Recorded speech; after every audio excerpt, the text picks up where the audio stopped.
All right, in this video, we're going to look at how to use your LMS to differentiate content for students. So in the last portion of this course, we were really looking at you can differentiate using three different things. So you can differentiate content, you can differentiate process, and you can differentiate product.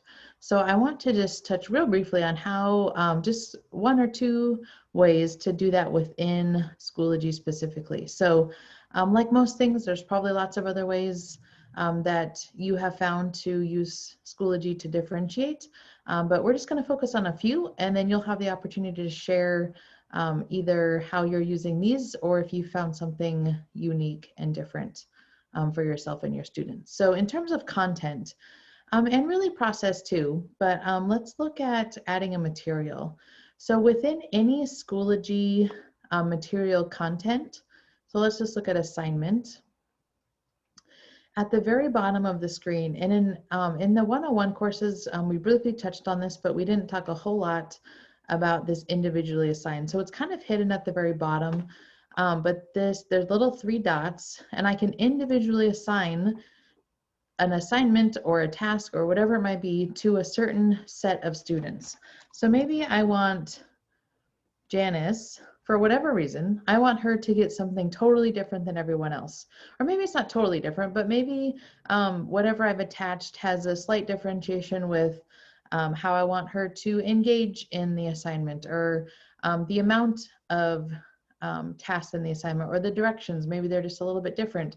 Whatever that might be, I can assign to just Janice, and I can write the description, I can make an attachment, whatever it would be that I would send to students. For any assignment, I can differentiate to one student. So maybe it's something that I'm going to attach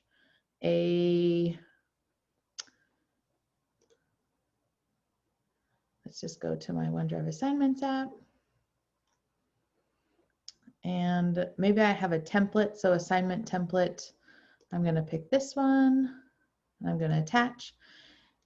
And maybe this assignment template, I know that this is just for Janice, but maybe there's an assignment template version 2 that I'm going to assign to someone else. So the template itself that I'm making, maybe it's really not that much different, but I know that there's 2 versions, and some students are going to get one version and some students are going to get the second version. So that could be a lot of different things. So it might be that the content on the actual worksheet itself just looks a little bit different of that template. Maybe there's different resources that I'd want to attach. So again, up at the top here, I can insert files or attachments.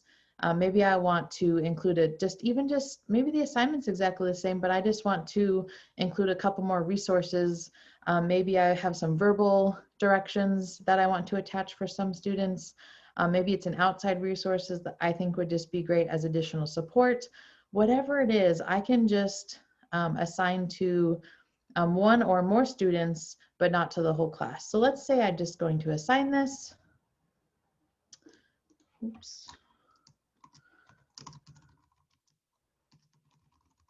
I know that it's going to make me have a name, or it's not going to do anything for me. Okay, I should be able to assign this. So if I create. So I know from my end that that assignment was just for Janice. So at the very bottom, I can see an example assignment. Again, I could reorganize this, but I can see that it has a little people symbol. There's like 2 little gray people, and then it has a number 1. So this is telling me that this example assignment was only assigned to one student. But maybe I assign that same exact thing, but there's either a slight difference in the content, or maybe some resources are different, but that I assign to everyone. So I could go and add those materials, add assignment.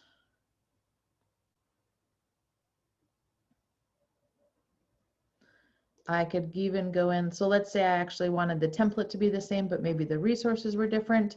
So I could go in, grab that same assignment template, I can attach it, and it can even have the same name. So if students are talking about, maybe in the offline or in a Zoom or something, students are talking about the example assignment. Maybe for this one, everyone has the same template, but maybe for some students, the description's a little bit different, or the task that you want them to do before or after could be different. Or like I said, the resources that you've linked are different. So here, instead of, I already know that I assigned it to Janice.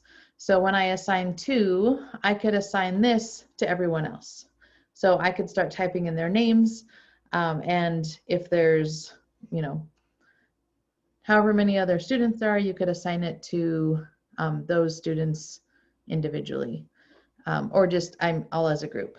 So again, using that options individual assign feature is really great. So within this feature alone, you can cover both content and process. So the content itself might be the directions, and if you've given them a template or something to work off of, the process could be the directions or what exactly you want them to do process-wise for their assignment. So you can kind of cover both content and process within this individual create assignment. So the third option, so I'll just click that to assign. So again, it's got the same name for both. I know that they're both there, but from the student side, whatever you assign to that student is all they would see. So Janice wouldn't know that other students got something slightly different. So a nice way just to keep it so that students are getting the support they need, but other students don't necessarily know that everyone might be getting something slightly different. The other feature really quick, so we talked about content and process. Let's look at how we do product. So earlier in this course, we looked at how students can submit work, and that's really where you can give students, the LMS gives them lots of options for uploading different products. So in some of that's they're gonna have the ability to do that within Schoology, but some of that's gonna depend on how you instruct them to submit something. So when you're creating an assignment, if you say, just tell me about what you thought about the reading that was assigned last week, maybe you have a template and they all have to do it in the same format, but maybe you, in the directions, you say, tell me about this using a recording, or you could make a Google slide for me and submit it that way, or maybe you just write a narrative in when you submit your assignment. So you can give students directions that opens up the possibilities for them to create a product for you to show you what they know. So in that sense, every kid can choose what works best for them.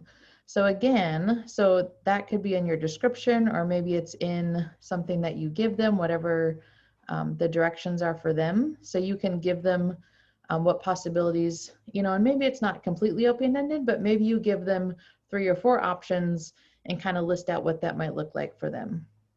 So then when they go into actually submit an assignment, so just to revisit that really quick, if they go into resubmit or to submit an assignment,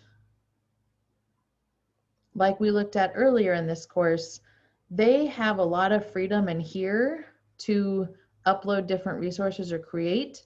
And some of this will just depend on what directions you give them to show you what they know. So those are just a few ways that you can really differentiate within Schoology. Schoology gives you a whole lot of freedom in terms of meeting individual student needs. But some of that will just depend on how well students know how to use Schoology, what kind of directions and assignments you provide for them, and how they are expected to engage in the course with you. So again, lots of great options in here. So we'd love to hear from you on, are you using those assigned to individual student tab? How are you having students engage in that submission of assignments to think about different ways to show you what they know? Or have you found something else that's working really great for you?